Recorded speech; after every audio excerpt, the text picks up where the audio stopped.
ఏమిటి మీరింకా వరుసలో నించున్నారు? వైద్యుడి కోసమా యమధర్మరాజు కోసమా? ఇంకా నయం, ఆ యమధర్మరాజు వస్తేనే ప్రాణాలు తీస్తాడు, ఈ వైద్యుడు ప్రాణాలు తీయడం డబ్బు మరి అడుగుతాడు. అట్టా చూస్తారంటే పెచ్చమోహాలారాను. ఇంకా మీకు ఈ కర్మం ఏమిటి? ఊళ్ళోకి దేవదూత లాంటి డాక్టర్ వచ్చింది. ఇందాక మీ వైద్యుడు చచ్చాడు తగలేయండి అని చెప్పిన మనిషికి చిటికల మీద ప్రాణం పోసింది. అంత గొప్ప అస్తవాసమది. వెంట వెంట వెంట ఆమె దగ్గరికి వెళ్ళి 100 ఏళ్ళు చల్లగా బతకనా? వెంట వెంట వెంట. అమ్మా అమ్మా అమ్మా, అయ్యో ఇప్పుడు నేనే డాక్టర్ అమ్మ దగ్గరికి అమ్మా. అసలు నా వైద్యం అంటే ఈ ఊళ్ళో అందరికి వాళ్ళ వాళ్ళ అభిమానరా మాధవ? మాధవా గురు, ఇందాక రోగులు క్యూలో కోకొల్లలుగా ఉన్నారని కూసావు, నాతో వేళకోళంగా ఉందా? కాదు గురు, నేను ఇందాక చూసినప్పుడు అందరు ఇక్కడే ఉన్నారు గురు. అంటే నేను వచ్చేసరికి మాయమైపోయారా? అది కాదు గురు. నర్మయ్, ఏమిటండి ఏరి ఇక్కడ ఉండాల్సిన నా రోగులంతా ఏరి? నేనే కొత్తగా వచ్చిన డాక్టర్ దగ్గర పంపించేశాను. నా పెళ్ళాలు పోయి ఉండి నాకే ద్రోహం తలపెడతావా? చూడండి, పేదవాళ్ళ దగ్గర డబ్బులు పిండి వాళ్ళ ప్రాణాలు తీసి వైద్యం చేసి మీరు పాపం మూటగడుతున్నారు. ఆ పాపం వల్లనేమో నేను సంతానవతిని కాలేకపోయాను. కనీసం మీ భార్యనే నేనైనా పుణ్యం సంపాదించి సంతానవతిని అవుదామని ఆశ. ఏ తప్పంటారా? మాధవా గురు, ఇది భార్యనంటావా? మీకే అనుమానమా గురు? అది మీరే కట్టారా లేక? అప్రాచుడ, భర్తకి ఎంత అన్యాయం చేసిన ఇదెక్కడ భార్య రా నా ఏడుపు. ఇప్పుడు మనం ఏం చేయాలి? ఊరిన చూర్ణాలు మీరు తినేసి, లేఖ్యాలు నేను నాకేసి, తైలాలు మీరు తాగేసి నోరు ముయ్యరా, లేదంటే నిన్ను నూరు బారేస్తాను. కర్మరా కర్మ, దిక్కుమాల భార్య, దరిద్రపు శిష్యుడు. నేను చెప్పినట్టు ఈ మాత్రలు వాడు తాత. అలాగేనమ్మా. ఉంచు తాత, మిమ్మల్ని చూసినందుకు గవర్నమెంట్ వాళ్ళు మాకు జీతం ఇస్తారు. అంతా మీదయ్యా. ఏమిటాచారి, మాకేదో వినిపించుకోవాలని తాపత్రయపడుతున్నావు? వినిపించుకో, మేము వింటాం. ఏముంది బాబు గారు, నా కడుపు కొట్టే కష్టం వచ్చి పడింది. కొట్టే ఏమిటి గురు, మీ కడుపు కొట్టేసింది కదా. ఎవరది? వాడి మెడకాయ మీద తలకాయ లేపేస్తాను. మాటకు ముందు తలలేపడం ఏమిటయ్యా? ఇప్పుడు ఊళ్ళోకి వచ్చిన డాక్టర్ అమ్మ రోగులందరినీ గొర్రెల మందలా తలవైపు తిప్పేసుకుంది. ఇప్పుడు నా దగ్గరికి మా ఇంటి పక్క మీద కూడా రావడం మానేశాడు. అక్కడికి మందులిచ్చి ఉచితంగా ఒక స్వీట్ కూడా పెడతామని బోర్డు పెట్టామండి. నువ్వు ఇచ్చే స్వీట్ తింటే మరిన్ని రోగాలు వస్తాయని భయపడి ఉంటారు లేవయ్యా. అబ్బా, నువ్వు ఉండవయ్యా మునసవు. గిరాకీ పోయి దివాళా ఎత్తేసి నేను ఏడుస్తుంటే నీకు తమాషాగా ఉంది. ఎందుకయ్యా ఆచారి మరీ అంత బెంగ పెట్టుకు ఏడుస్తావు? మనం ఉండగా నీకేం ప్రమాదం లేదు. నువ్వు ఉండగా నాకేం ప్రమాదం లేదంటావు, కానీ చూడు, 16 ఏళ్ల క్రితం ఒక డాక్టర్ ఇలాగే వచ్చి రెచ్చిపోయి వైద్యం చేసి మంచి పేరు తెచ్చుకున్నాడు. కానీ వాడి చరిత్ర ఎలా ముగిసింది? ఎవరో పోటు పొడి చేయగా ముగిసిపోయింది. అంతెందుకు, ఏడాది క్రితం వచ్చిన కుర్ర డాక్టర్ ఏమైపోయాడు? ఊళ్ళో అల్లర్లు భరించలేక చెప్పులు లుంగి చేత్తో పట్టుకుని రాత్రికి రాత్రే పారిపోయాడు. నువ్వు కాక మరే డాక్టర్ ఈ ఊళ్ళోకి వచ్చిన వాళ్ళ జాతకాలు అలాగే తయారవుతాయి. మనసబు, ఎందుకయ్యా తొందరపడతావు? ఆడపిల్ల ఆ మాత్రం చాలేస్తాయా? కాకపోతే ఆడపిల్లను అత్తారింటికి పంపించినట్టు నెమ్మదిగా ఆనందంగా సాగనంపుదాం, అంతే. ఏమిట్రా ఇంట్లో కూడా గొడుగు పట్టుకోవడం ఏమిటి? చూసేవాళ్ళు నీకు మతిపోయిందా నీ అయ్యగారికి మతిపోయిందా అనుకుంటారు. నేనేం చెప్తాను అమ్మగారు, అయ్యగారు పక్కనుంటే చాలండి, దీని మట్టుకితే తెచ్చుకుంటదండి. ఇంతకీ అమ్మాయి అక్కడ? ఒంట్లో బాగుండలేదని పడుకుందండి.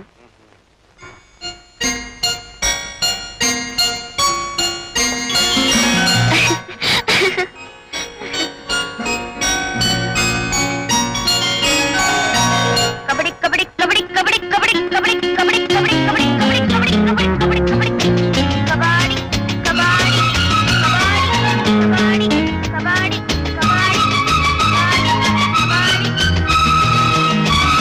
కబడ్డీ కబడ్డీ.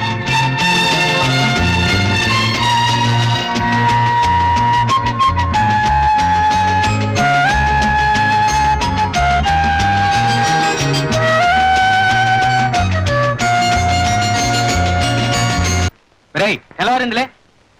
నేను లేవలేనన్నా, నా వల్ల కావటం లేదు. ఏమైందిరా? అబ్బా, ఒళ్ళు కాలిపోతుందే.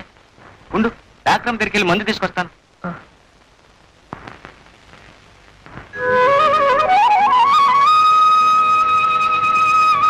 కమలా, కమలా, నేను చెరువుకు స్నానానికి వెళ్తున్నా, వస్తావా? ఏంటి వినిపించట్లేదా? పొద్దున్నే కదా ఇద్దరు కలిసి స్నానంకి వెళ్ళాం, మళ్ళీ ఇప్పుడు స్నానం ఏంటి? చేసాం. మళ్ళీ నేను స్నానానికి వెళ్తున్నా, వస్తావా రావా? అబ్బబ్బా, ఏమిటి ఆ కేకలు? ఎదురుగానే ఉన్నాను కదా, నాకు బాగానే వినపడుతుంది. నీకు వినపడేం ప్రయోజనం? వినపడాల్సిన వాళ్ళకి వినపడాలి.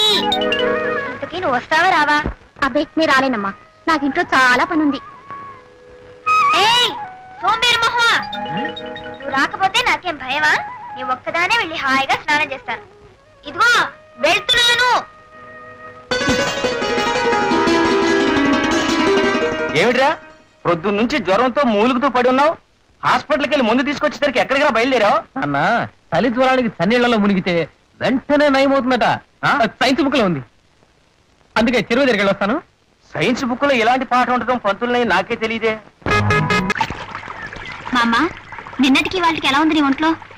నిన్న నువ్వు ఇచ్చిన మాత్రలో ఏ మార్చం ఉందో తెలియదు గాని ఒళ్ళు నొప్పులన్నీ చేత్తో తీసేసినట్టు పోయాయమ్మా. అలాగని ఇవాళ లేచి తిరగడానికి వీల్లేదు. మళ్ళీ మాత్రలు ఇస్తాను, ఇవి వేసుకుంటే పూర్తిగా నయమైపోతుంది. నిజంగా నువ్వు మా ఊరికి దేవతలా వచ్చావమ్మా. 15-16 ఏళ్ల క్రితం అనుకుంటాను రఘుపతి అని డాక్టర్ బాబు ఉండేవాడు. అచ్చం నీలాగే ఎంతో మంచి మనసు అయింది. ఆ మహారాజును రాత్రి ఎవరో దుర్మార్గులు పొడిచి చాపేశారమ్మా. మంచితనాన్ని ఎక్కువ కాలం బతకనివ్వదు ఇలా.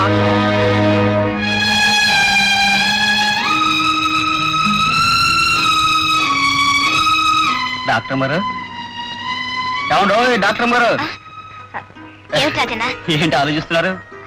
అబ్బే ఏం లేదు. ఒక విషయం అడుగుతాను, చెప్తావా? అడగండి.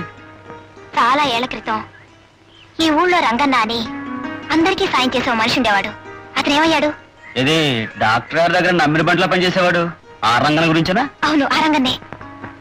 డాక్టర్ బాబు చాలా మంచివాడు కదమ్మా. అలాంటి మంచి మనిషికి రంగన సాయం చేస్తుండేవాడు. మంచోళ్ళకి సాయం చేయడం మా ఊళ్ళో నేరం కదా. అంతే, డాక్టర్ బాబు చచ్చిపోయిన రాత్రే ఈ రంగన శవం కూడా దొరికింది.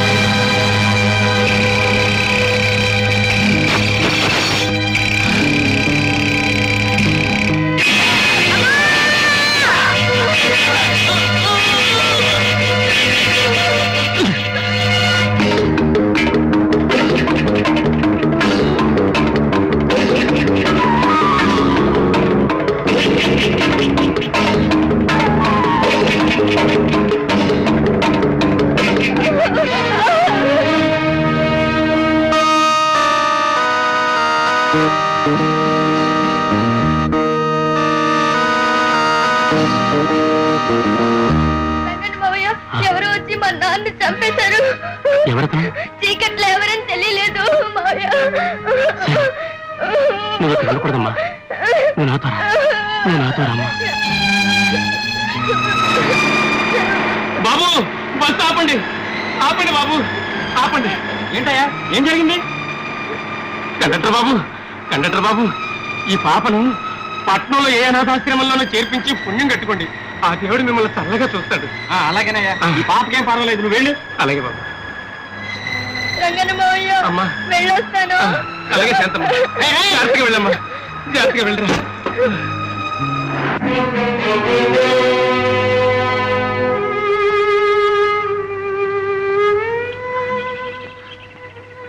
అదేం డాక్టర్ అమ్మ గారు, రంగన చావు గురించి అతనికి కావాల్సిన మనిషి కంటే మీరే ఎక్కువగా బాధపడి కన్నీళ్ళు పెట్టుకుంటున్నారు. అతనికి కావాల్సిన మనిషా? ఎవరు? కన్న కొడుకు చాలా కావాల్సిన వాడే కదండి. రంగన్న కన్న కొడుకా? ఏడి, ఎక్కడున్నాడు? మీ ముందే ఉన్నాడమ్మా. అంటే నేనే. నువ్వు రంగన్న కొడుకువా? అవునమ్మా.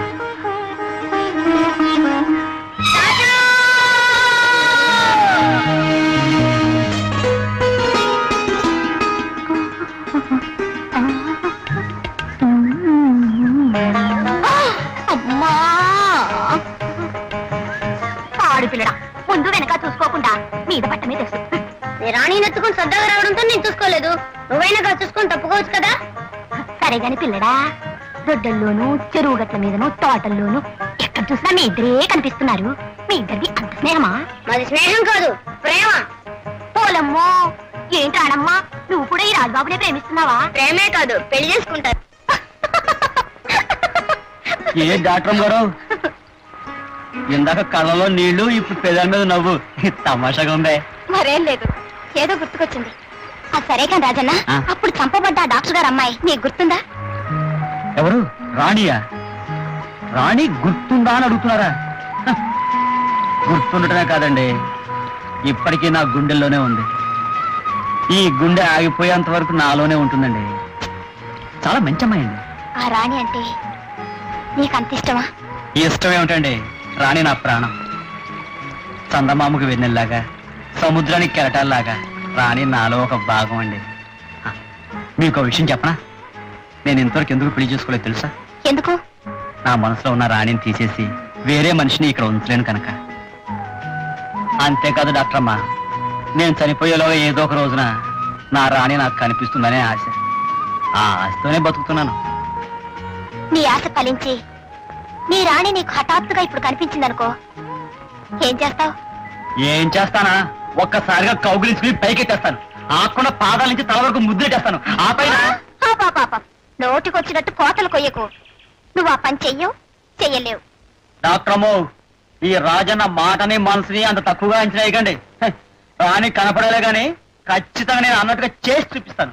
ఖచ్చితంగా చేయలేవు. ఎవడి చేయగలని? చేయలేవని రాణి కనపడమండి, చేస్తా చేసి చూపిస్తాను. అలాగా?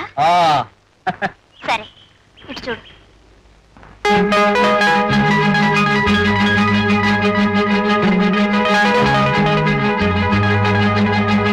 ఏం బయలుదేరలే, వెళ్ళు.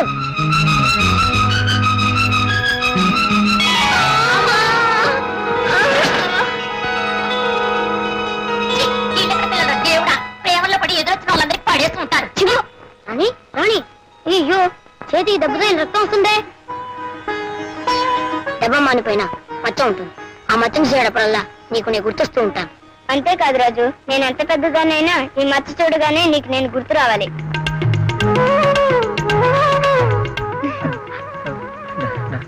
డాక్టర్ గారు, మీరు శాంతారాణిని. చిన్నప్పుడు రాణిని, ఇప్పుడు శాంతిని. మీరు నేను అది సరే కాని, నీ రాణి కనిపిస్తే ఏమిటేమిటో చేసేస్తానని పెద్ద మునగాళ్ళ ఛాలెంజ్ చేసావు కదా, ఏవి? ఏం చేస్తానా? ఒక్కసారిగా కౌగిలించుకుని పైకెత్తేస్తాను. ఆకుండా పాదాల నుంచి తల వరకు ముద్దుల మీద ముద్దులు పెట్టేస్తాను. ఆ పైన ఏమిటి బెల్లం కొట్టిన రాయినా చూస్తూ నిలబడ్డావు? ఏమైంది నీ సవాల్? డాక్టర్ గారు, బాబోయ్,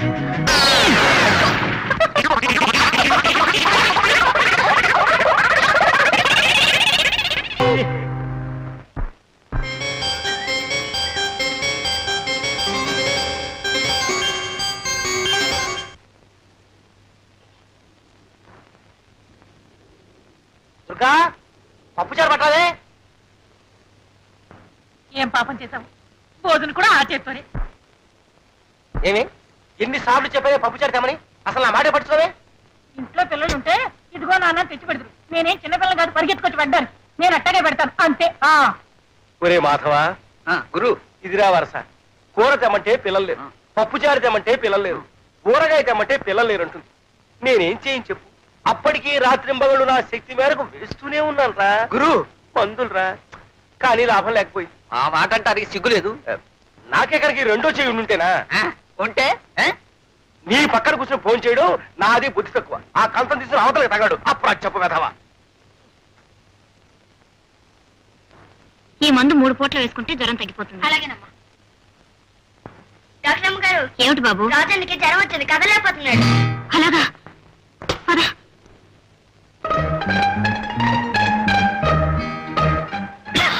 105. ఇంత జ్వరం ఎలా వచ్చిందబ్బా? ఏం పర్లేదు డాక్టర్ గారు, ఏదో మామూలు జ్వరమే ఉంటుంది. సాయంత్రం కల్లా తగ్గిపోతుంది. అనవసరం మీరు ఆసుపత్రి నుంచి ఎందుకు పరిగెత్తుకొచ్చారు? డాక్టర్ని కనుక పేషెంట్లు ఎవరైనా సరే ప్రమాదంగా ఉంటే వచ్చి చూడాలిగా.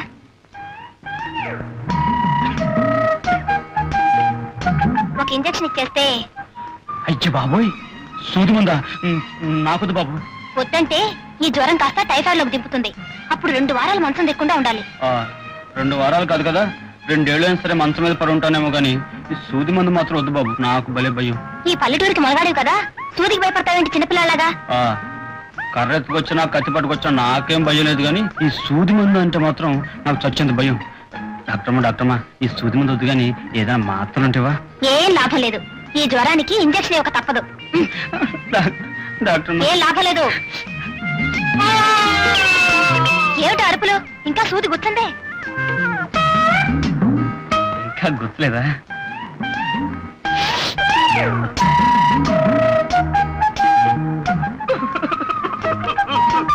ఇప్పుడెందుకు రాగాలు? సూది తీసేశానుగా.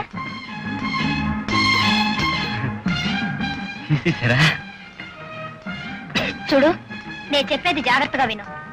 ప్రతి 3 గంటలకి ఒక్కొక్క మాత్ర వేసుకోవాలి. ఇవాళకి భోజనం మానేయాలి. కన్నీళ్ళు అసలు తగలకూడదు, వేడి నీళ్లు తాగాలి. అర్థమైందా? తడి తగిలితే మళ్ళీ జ్వరం వస్తుంది, గుర్తుంచుకో.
ఇక నీ కొడుకు ఏం భయం లేదు. ఇక నుంచైనా పిల్లల్ని జాగ్రత్తగా చూస్తా. అలాగే తల్లి, అలాగే. రాజన్ బాబు, సమయానికి నువ్వే దేవుళ్ళ రాకపోతే నా ఒక్కగానొక్క బిడ్డను పోగొట్టుకుని బ్రతుకంతా కడుపు కోతతో ఏడుస్తూ ఉండేదాన్ని. దాందే ఉందిలేమ్మా, బాబుకేం పర్వాలేదు కదా? రాజు, నువ్వా బాబుని కాపాడింది? ఇంత జ్వరంతో నూతిలో దూకావా? ముందా తడి బట్టలు తీసాయి.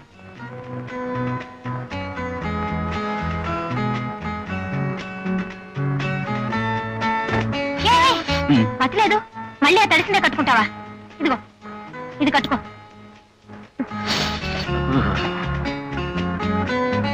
రాజు, నువ్వు ఆ బిడ్డను రక్షించడానికి అంత సాహసం చేశావు కదా, దురదృష్టవశాత్తు నీకు ఏదైనా ప్రమాదం జరిగితే?